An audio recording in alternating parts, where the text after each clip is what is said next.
Well, thank you very much. This has been an honor.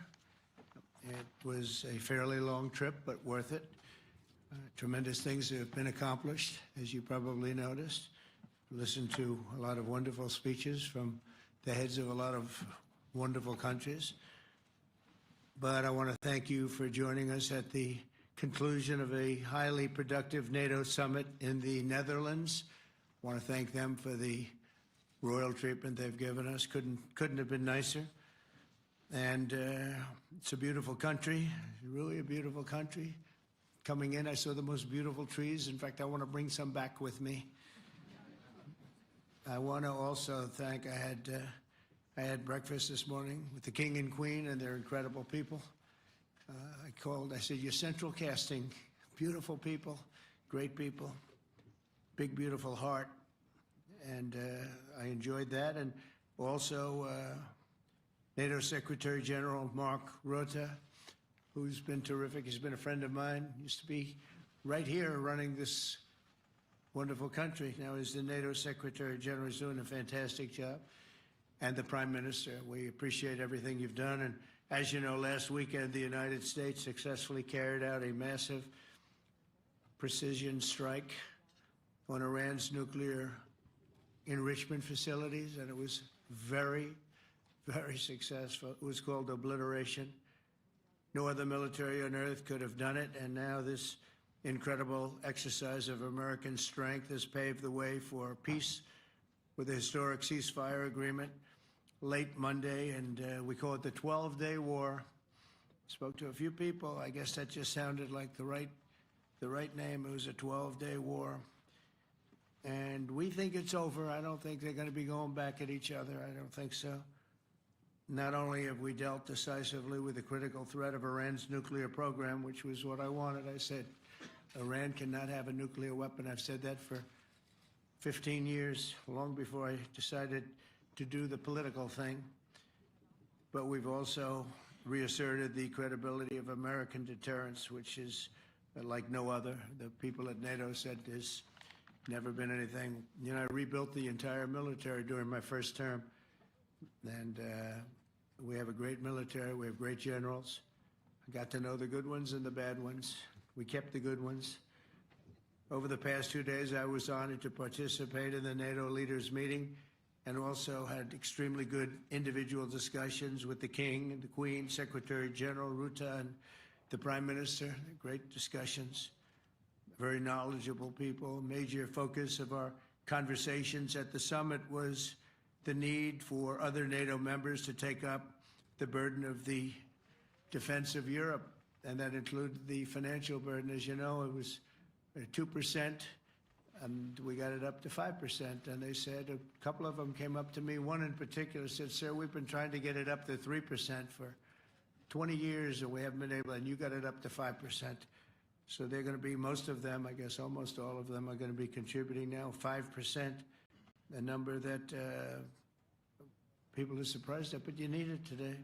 The United States accounts for 2/3 of all NATO defense spending, and since I began pushing for additional commitments in 2017, believe it or not, our allies have increased spending by $700 billion. I said to people, you don't have any money, and a lot of them weren't paying.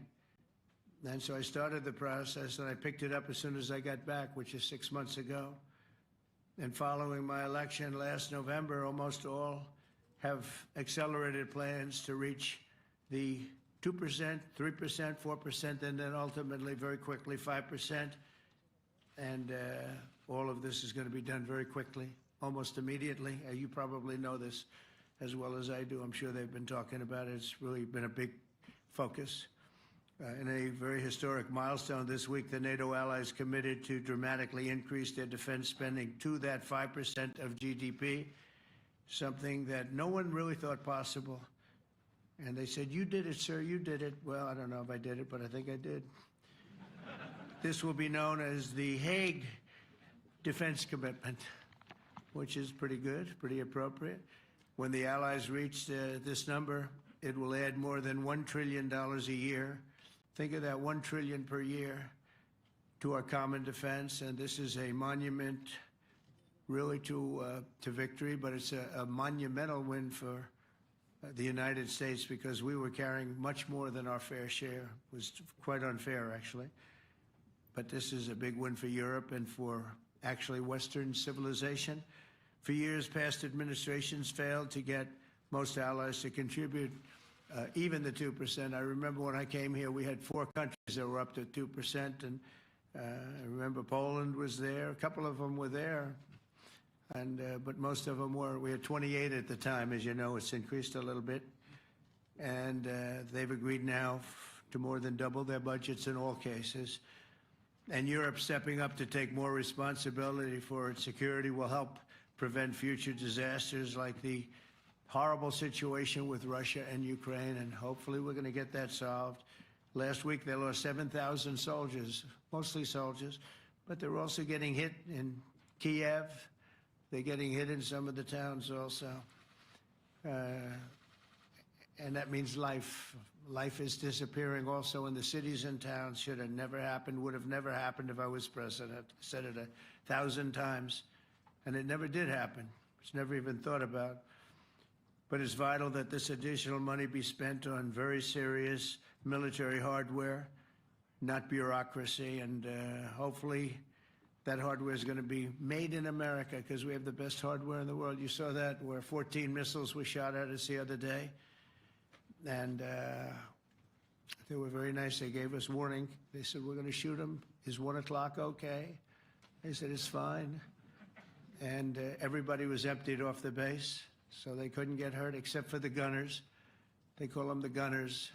And out of 14 high-end missiles that were shot at the base in Qatar, all 14, as you know, were shot down by our equipment.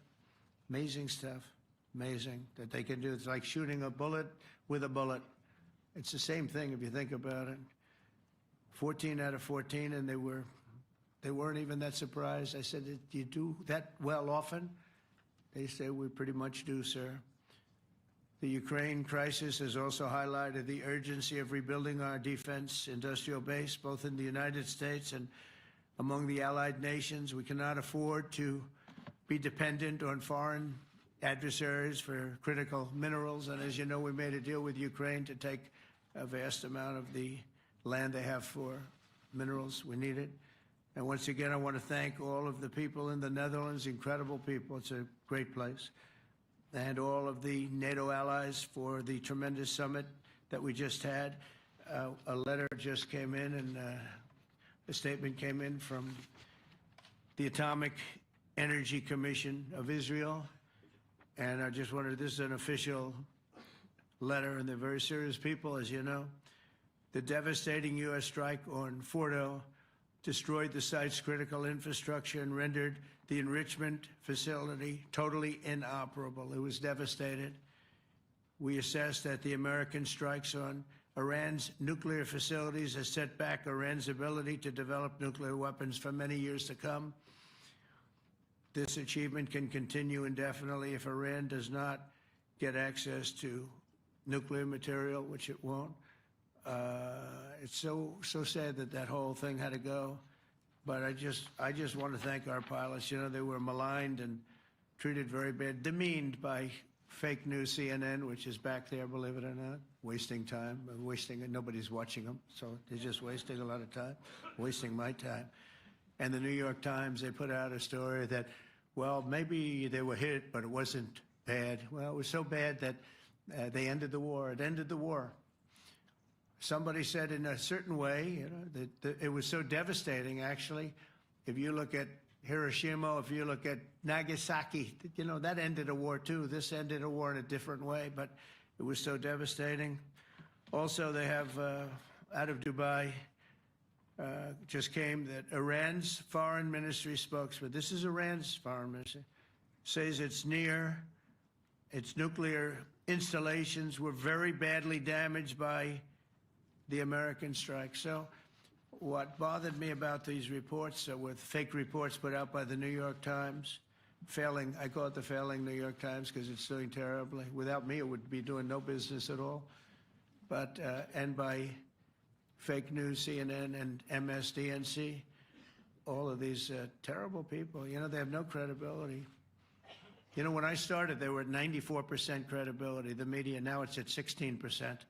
And I'm very proud of it because I've exposed it for what it is. But when I saw them starting to question the caliber of the attack, was it bad? Well, it was really bad. It was devastating. They were obliterated. In fact, you can't get into the tunnels. They just put that over. That just came out. They can't, there's nothing, there's no way you can even get down. The whole thing is collapsed, a disaster. And I think all of the nuclear stuff is down there because it's very hard to remove. And we did it very quickly. When they heard we were coming, it was, you know, you can't move it. Very hard, very dangerous, actually, to move to.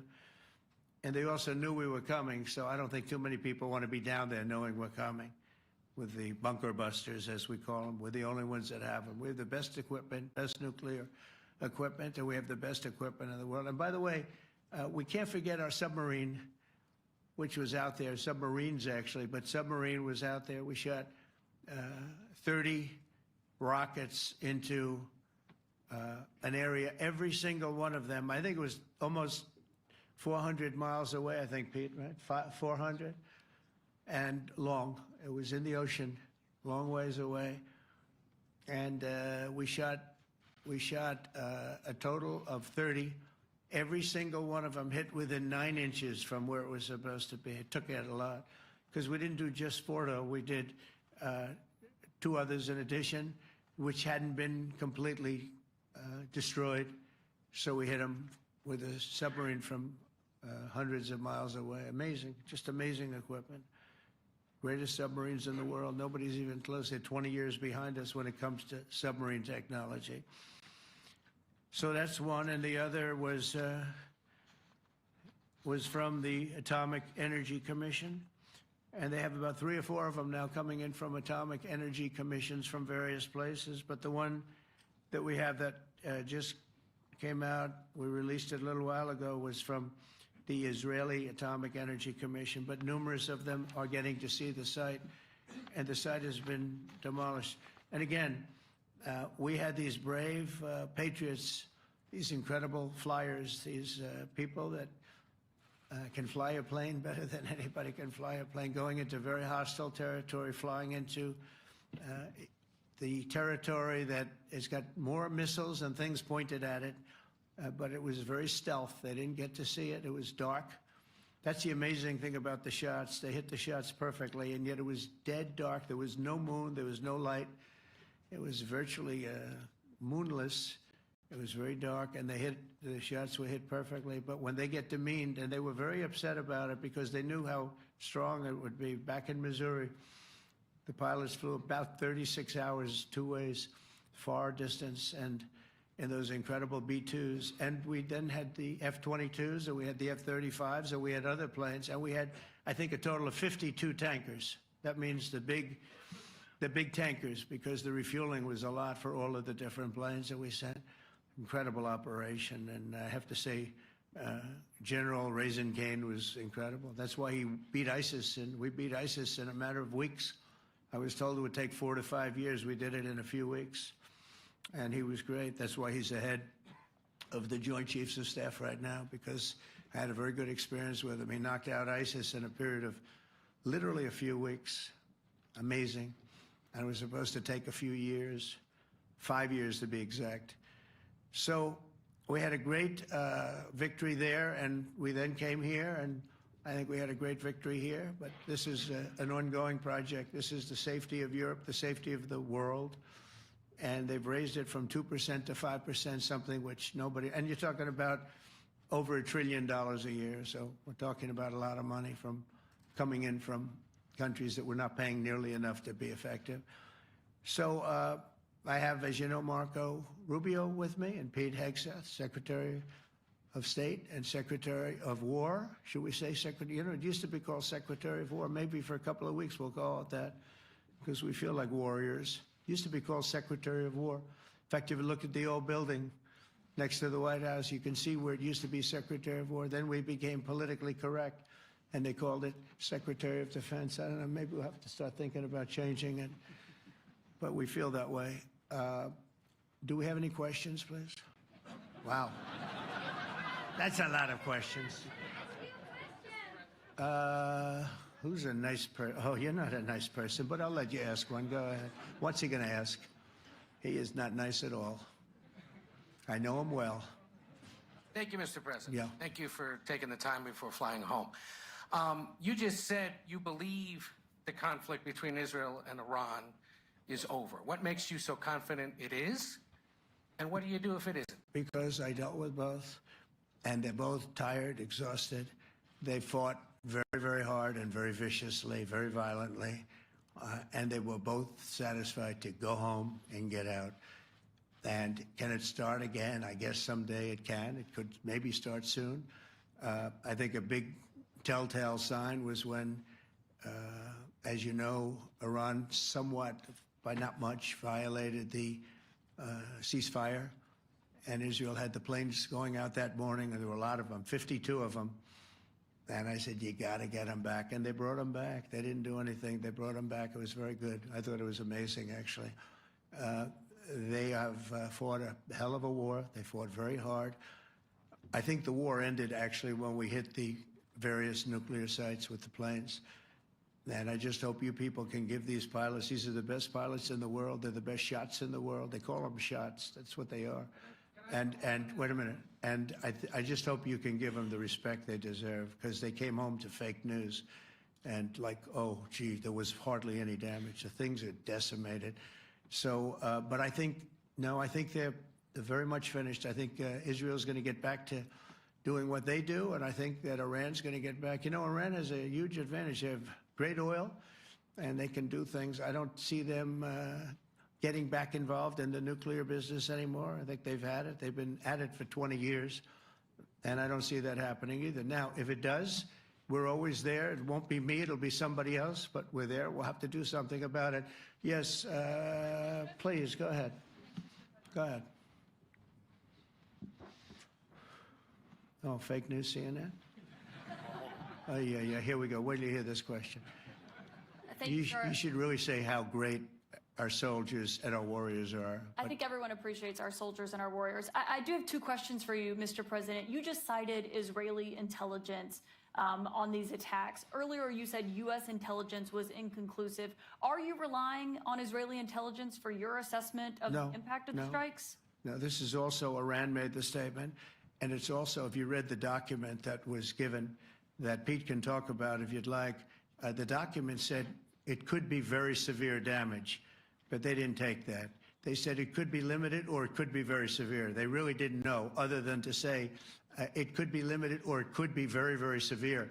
And you didn't choose to put that because it was very early after. Since then, we've collected additional intelligence. We've also spoken to people who have seen the site, and the site is obliterated.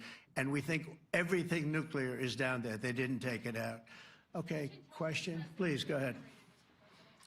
Go ahead. Yeah, blue dress. Thank you so much, Mr. President. Yesterday, you said China can now continue to purchase oil from Iran. Yeah. Are you giving up on your maximum pressure campaign? Because there are sanctions right now. With who? On Iran. No, look, they just had a war. The war was fought. They fought it bravely. I'm not giving up. They're in the oil business. I mean, I could stop it if I wanted. I could sell China the oil myself. I don't want to do that.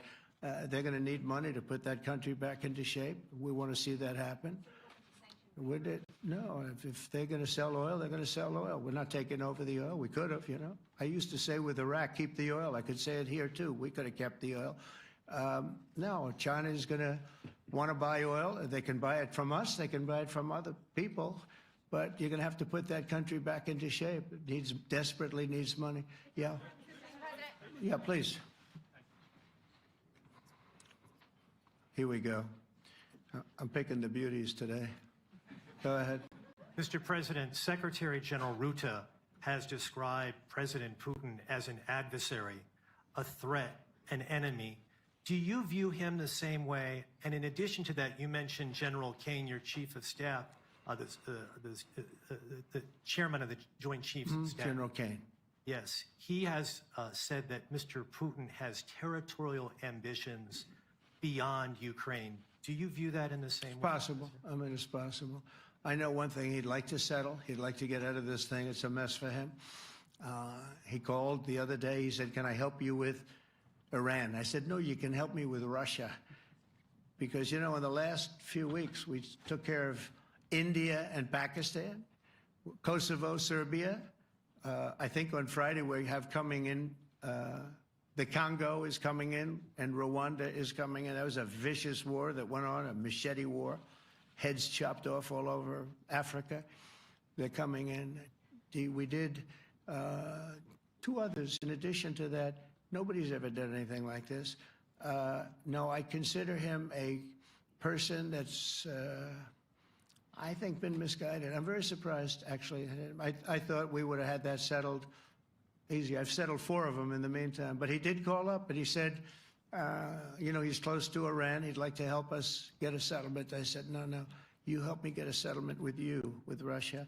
And I think we're going to be doing that, too. Yeah, please. Go ahead, please.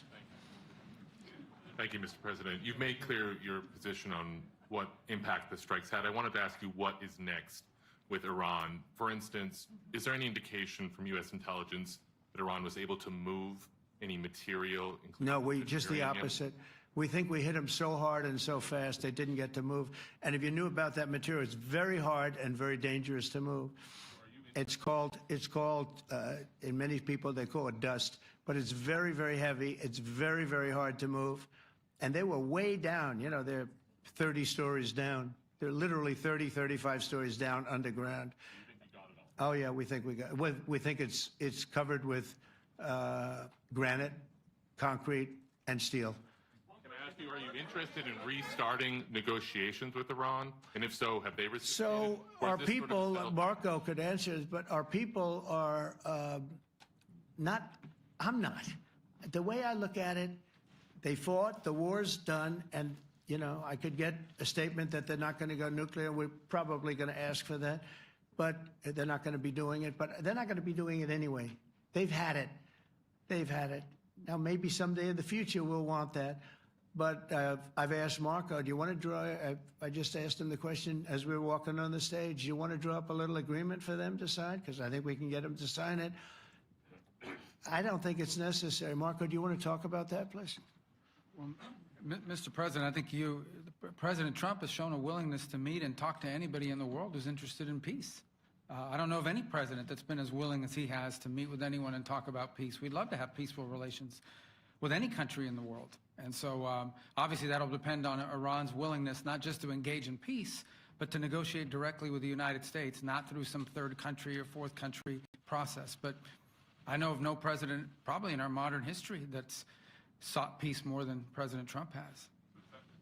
Sounds like the door is open, but you're in no rush. Is that right? Sounds like the door is open. But I'll tell you what, look, we're going to talk to them next week with Iran. We may sign an agreement. I don't know. To me, I don't think it's that necessary. I mean, they had a war, they fought. Now they're going back to their world. I don't care if I have an agreement or not. The only thing we'd be asking for is what we were asking for before about we want no nuclear, but we destroyed the nuclear.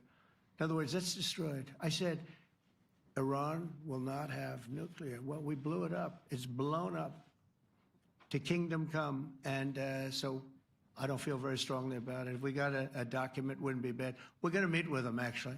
We're going to meet with them. Yeah. Yeah, go ahead, please. Yes. Mr. President, Netherlands TV, thank you for visiting our country. Good. As I understood, Thank you. I, of course, would like to know how you slept last night at the House of the King. Oh, I slept beautifully. But probably a more serious question. I think you just had a meeting with President Zelensky. Did you discuss any ceasefire in this Russo-Ukrainian? No, I wanted to know how he's doing. He was very nice, actually. You know, we had little rough times sometimes. He was, couldn't have been nicer. I think he'd like to see an end to this. I do. I think what I took from the meeting couldn't have been nicer, actually. But I took from the meeting that he'd like to see it end. I think it's a great time to end it. I'm going to speak to Vladimir Putin and see if we can get it ended. But look, these are brave people. They're fighting these wars all over the place. You know, last week they had, I guess, I told you, close to 7,000 young soldiers, Russian and Ukrainian soldiers were killed, 7,000 in 1 week. It's crazy. It's crazy. So I'll be speaking to Putin. Now, I had a good meeting with with Zelensky, and I had a lot of good meetings. We had a lot of good meetings with a lot of people, a lot of great leaders. But he's fighting a brave battle. It's a tough battle. Yeah. Go ahead, white dress. Thank you. Ida Hallikainen from Finland, Ilta-Sanomat. Good. You have played golf with President Alexander Stubb. How do you see Finland as a NATO ally and partner, and how would you describe your relationship with our president? Well, he's a very good golfer, okay? In fact, he was on his college golf team. He went to a good college in the South, as you know, a very good college, and he was a good golfer. We had a good time. I think my relationship's great. I want to buy icebreakers. You know, you're very good at icebreakers. And I actually made him an offer. I didn't go to Congress. They'll try and impeach me for this. But there's an old, it's not old, it's fairly new, but it's used icebreaker. And I offered him about 1/3 of what he asked for. But we're negotiating. We need icebreakers in the U.S. And if we can get some inexpensively, I'd like to do that. Actually, they'll fix it up, make it good. Also, we may buy some icebreakers. You know, you're the king of icebreakers, that particular country. They make them good. They make them really good, and they know what they're doing. And so we're negotiating with them for about 50 different icebreakers, but one of them is available now. It's old, and it's, you know, old. It's like 5, 6 years old. And we're trying to buy it. I'm trying to make a good deal. It's all I do my whole life. My whole life, that's all I do is make deals. Yeah, please. Go ahead. Sir, go ahead. Yeah, a question for NewsHour, Dutch TV. First of all, on Article 5, on your way here, you spoke about the commitment of the U.S. to Article 5, saying, I'll give you my definition once we're here. Yeah. What is your definition, and may the U.S. commitment to Article 5 change in case some of the NATO members do not reach the threshold that was discussed today? My second question is following up on a colleague on Iran. What intel reports do say that everything over there was obliterated? Yeah, well, there are numerous of those reports, and they're coming out fast and furious. But the most respected ones we've already seen. And I will say that on a very confidential basis, they're looking at the reports, like numerous reports, and including people going to the site and checking the site. And they're going to be having, I guess you're going to be having over the next couple of days a full, you're going to encapsulate it. But no, the site was obliterated, just like I said it was, and just like the pilots should be given credit for. As far as Article 5, look, when I came here because it was something I'm supposed to be doing, but I left here a little bit differently. I said, I watched the heads of these countries get up, and the love and the passion that they showed for their country was unbelievable. I've never seen quite anything like it.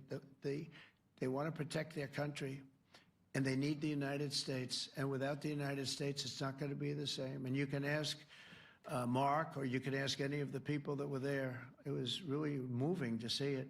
They love their country. They were so respectful of me because I'm the head of the United States. And I made, you know, the King of Saudi Arabia, when I was in the Middle East, so I was in Qatar for a different reason, not a reason to get shot at. We were in there for economic development reasons, Qatar, UAE, and Saudi Arabia. All three leaders of those countries, and we took back $5.1 trillion into the United States. All three leaders said, you know, you're presiding over the hottest country in the world. The United States right now is the hottest, everybody wants to be there, everybody wants a piece of it. He said, a year ago, your country was dead. You had a deadhead running it. You had a country that was dead, and it was dead. You had people pouring through the borders. You had inflation. You had everything. He said, you've made it in 5 months at that time. You've made it the hottest country. This is the hottest country in the world. The United States right now is the hottest country in the world. And when I was around that table, it was a nice group of people, many of whom I knew from previous. When I saw the passion they had for the country, almost everyone, and you probably have the tapes, it was very public, but almost every one of them said, thank God for the United States. Without the United States, they couldn't really have NATO. It wouldn't work. It wouldn't work. It will in the future because now they're paying much more money, but it wouldn't work. It was great. And I left here differently. I left here saying that these people really love their countries. It's not a ripoff, and we're here to help them protect their country. Okay, we'll do one or two more. Thank you, Mr. President. Yeah. A question on Spain. Are you satisfied with today? Oh, I think Spain's terrible what they've done. No, I do. They're the only country that won't pay the full up. They want to stay at 2%. I think it's terrible. And, you know, they're doing very well. The economy is very well. And that economy could be blown right out of the water with something bad happening. You know, Spain is the only country that... Are you from Spain? Yeah. Good, congratulations.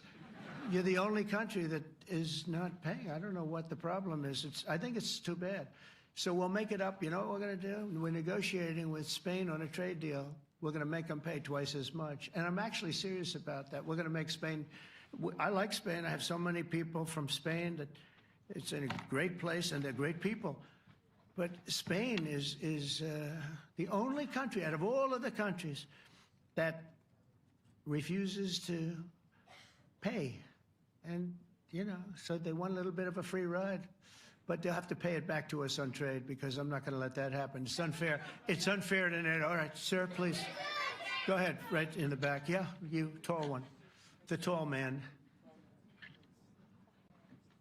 Mr. President, Johannes Petra from Austrian National Television. How are you? You once said that you would end the Ukraine war in 24 hours. You later said you said that sarcastically. Well, of course it was sarcastic. But you've now been in office for 5 months and 5 days. Why have you not been able to end the Ukraine war? Because it's more difficult than people would have any idea. Vladimir Putin has been more difficult. Frankly, I had some problems with Zelensky. You may have read about him.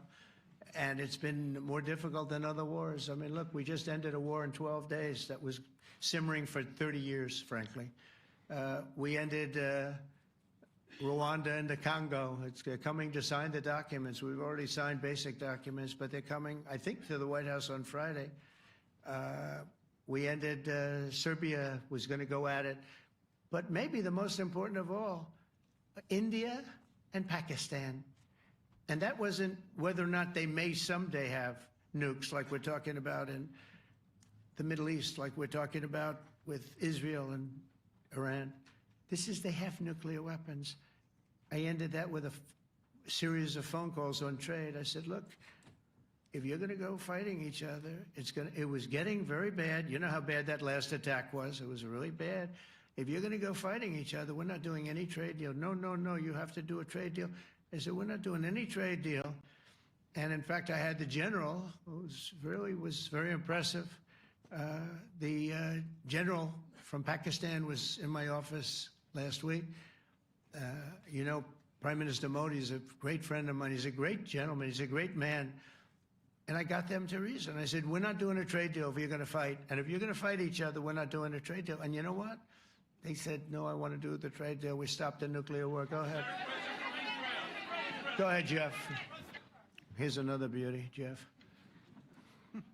He is a beauty, all right. Go ahead. Mr. President, to follow up on Ukraine, will the United States contribute any more money to Ukraine's defense this year to the $5 billion that allies are giving?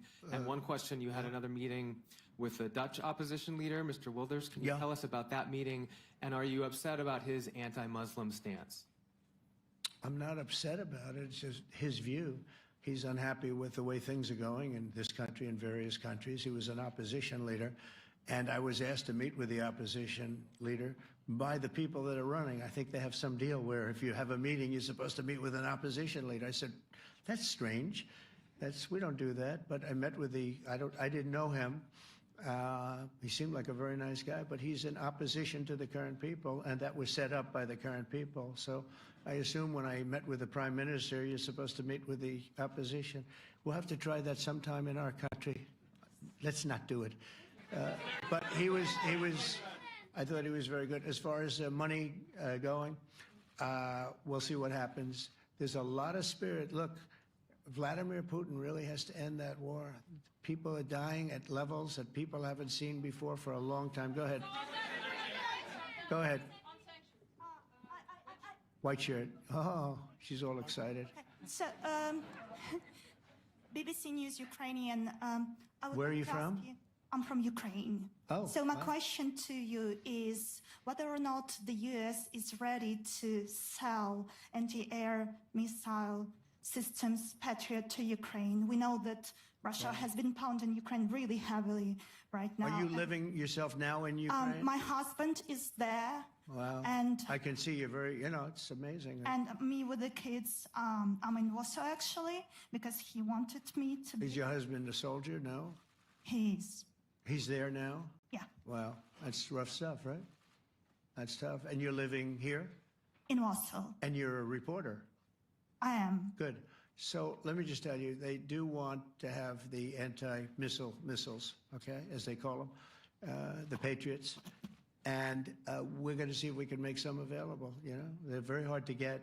We need them too. We were supplying them to Israel, and they're very effective, 100% effective. Hard to believe how effective. And they do want that more than any other thing, as you probably know. That's a very good question, and I wish you a lot of luck. I mean, I can see it's very upsetting to you. So say hello to your husband, okay? Thank you. Go ahead. Thank you. Thank you, Mr. President. You were criticizing Where are you from? Bloomberg News. Oh, Bloomberg. You That's were wonderful. you were criticizing the Federal Reserve Chair before coming to this summit. Yeah, I think he's terrible. I was wondering if you've begun interviewing different candidates for the Fed pick. Yeah, I know within 3 or 4 people who are going to pick. I mean, he goes out pretty soon, fortunately, because I think he's terrible. We have no inflation. We have a tremendous economy. Hundreds of billions of dollars of tariff money is pouring in. Factories are being built because they don't want to pay the tariffs, so they're building them all over the country. I think we're close to $15 trillion. I told you $5.1 trillion from the Middle East alone, but of investment money coming in. There's never been anything like that in the history of our country. But we have no inflation. And we have borrowing because Biden, stupidly, they did short-term debt. So we have borrowing coming up. And, we'll go 10 years, maybe longer, maybe shorter, but we'll go a long period of time when we do the debt. And because of him, because of this guy, we will have to pay for years. We'll be paying for him. And I said to him, listen, there's no inflation. He says, but maybe there'll be some. That's true. I said, if there is some, what you do is raise the rate. I'm okay with that. You raise the rate in 2 years from now or in a year from now. But because the rate's high, we have to pay more for debt. It's pretty equal. In other words, if it's 4%, it's 4%. If you drop it a point, you'll pay 3%. So it's fairly equal, not necessarily, but fairly equal. So we're going to end up paying maybe 2 points or 3 points more. 3 points would be about $900 billion a year because of this very average mentally person. He's an average mentally person. I'd say low in terms of what he does, low IQ for what he does, okay? Wait, so instead of paying $900 billion, we don't want to pay 900 just because he doesn't want to lower the rate. I said, if there's inflation in 2 years or 3 years or 1 year from now, you raise the rate and you take care of the inflation, among other things. But he's probably a very political guy, I guess. I don't know. I think he's a very stupid person, actually. All right, one more. Let's go. How about you? Go ahead. She looks so happy and everything. Thank you. That's why I picked her. I'm from Spain, too. I'm Ana Buc from La Vanguardia. I wanted to know if... You're where from? Spain, too. Ah. I wanted to know if you want to... That's the Spain corner right there. Shouldn't have said that. That's okay. I do like Spain, by the way. I think it's unfair that they're not paying, but go ahead. Are you going to negotiate directly with Spain about... I'm going to negotiate directly with Spain. I'm going to do it myself. They're going to pay. They'll pay more money this way. You should tell them to go back and pay. You're a reporter? You tell them to go back. They ought to join all of those countries that are paying 5%. Spain's going to be just about the only one that's not. They were the most hostile toward doing it. It just doesn't make sense to me. Okay. All right, Kelly, go ahead. Here we go. Here's another one. Hello, sir. Thank you We got them all today. Okay. So, Mr. President, you talked about expecting some on-the-ground assessments at Fordo and other sites. Now here, Is that here Israeli and U.S.? It's been obliterated, Kelly. It's What is your message obliterated. then, sir, to the intelligence community when they present reports? You're not disputing the DIA report. You're just They presented a exists. report that wasn't finished. We're talking about something that took place 3 days ago. I understand that's The report was done So 2 what days is ago. your- Wait a minute. Yes. They didn't see it. All they can do is take a guess. Now, if you take a look at the pictures, if you take a look how it's all blackened, you know the fire and brimstone is all underground because it's granite and it's all underground. You don't show it. But even there, with all of that being said, the whole area for 75 yards around the hole where it hit is black with fire. The group that's run by this gentleman, in fact, you may want to talk about it for a second because we're going to issue a report. And I think it's not even a very exciting report at this point. It's been obliterated, totally obliterated. And they did a report, but it was like, if you look at the dates, it's just a few days after it Understood, happened. sir. So they didn't see it. They said it may be very severe. Go Understood. ahead. Do you have a message for the intelligence community, though, in terms of unvarnished information getting to you, that it's not... I don't really have a message. I would say issue the report when you know what happened. I wouldn't say that it could be severe or maybe not. They use the word severe. It could be severe or maybe it's not. And briefly- So people like you picked up and said, oh, it's not severe. We're just No, looking for the report was not a complete report. Yeah, the message was probably wait till you know the answer before you... And, sir, Go ahead. did you not have a public component to your Zelensky meeting for a tactical reason with President Putin? Let him answer this one. Hello, Mr. Secretary. Yeah. There's a reason the president calls out fake news for what it is. These pilots, these refuelers, these fighters, these air defenders, the skill and the courage it took to go into enemy territory flying 36 hours on behalf of the American people and the world to take out a nuclear program is beyond what anyone in this audience can fathom. And then the instinct of CNN, the instinct of the New York Times is to try to find a way to spin it for their own political reasons to try to hurt President Trump or our country. They don't care what the troops think. They don't care what the world thinks. They want to spin it to try to make him look bad based on a leak. Of course, we've all seen plenty of leakers. And what do leakers do? They have agendas. And what do? Do they share the whole information or just the part that they want to introduce?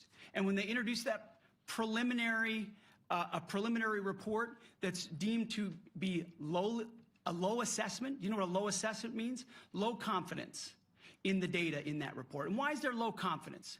Because all of the evidence of what was just bombed by 12 30,000-pound bombs is buried under a mountain, devastated and obliterated. So if you want to make an assessment of what happened at Fordo, you better get a big shovel and go really deep, because Iran's nuclear program is obliterated. And somebody somewhere is trying to leak something to say, oh, with low confidence, we think maybe it's moderate. Those that dropped the bombs precisely in the right place know exactly what happened when that exploded. And you know who else knows? Iran. That's why they came to the table right away, because their nuclear capabilities have been set back beyond what they thought were possible because of the courage of a commander-in-chief who led our troops, despite what the fake news wants to say. But you're not disputing the report said what it said, even though it was initial. The report said what it said, and it was fine. It was severe, they think, but they had no idea. They shouldn't have issued a report until they did, but we've gotten the information. I think Pete said it better than you can say it. And, you know, you should be proud, you, especially you, should be proud of those pilots, and you shouldn't be trying to demean them. No, there's Those pilots flew at great risk, a big chance that they'd never come back home and see their husbands or their wives. Let me just tell you, you and NBC, fake news, which is one of the worst, and CNN, New York Times are all bad. They're sick. There's something wrong with them. But you know what? You should be praising those people instead of trying to find some. By getting me, by trying to go and get me, you're hurting those people. They were devastated. You know, I got a call from Missouri, great state, that I won 3 times by a lot. And I got a call that the pilots and the people on the plane were devastated because they were trying to minimize the attack. And they all said it was hit. But we don't think it was really maybe hit that badly. And they were devastated. They put their lives on the line, and then they have, and I'm not referring to you, but real scum come out and write reports that are as negative as they could possibly be. It should be the opposite. You should make them heroes and heroines. You should make them really people that they were so devastated when they heard this news. And you know what they said? One of them, I spoke to one of them, said, "Sir, we hit the site. It was perfect. It was dead on." Because they don't understand fake news, because they have a normal life, except they have to fly very big, very fast planes. But it's a shame. You should be making them heroes. All right, in the back. Go ahead, back, white, yeah.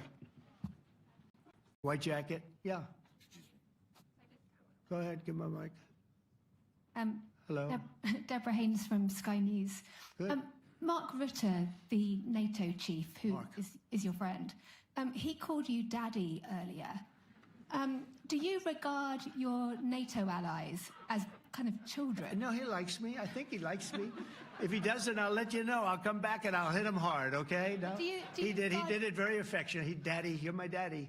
Do you regard your NATO allies, though, as kind of like children, and they're obviously listening to you and they're spending more, and you're obviously appreciative of that. But do you hope that actually they're going to be able to defend themselves, defend Europe on their own? I think they need help a little bit at the beginning, and I think they'll be able to, and I think they're going to remember this day. And this was a big day for NATO. You know, this was a very big day. They took it. One of the gentlemen said, "You know what? We've been trying to raise money raise the rate for 30 years," he said, 20 years, from almost the beginning.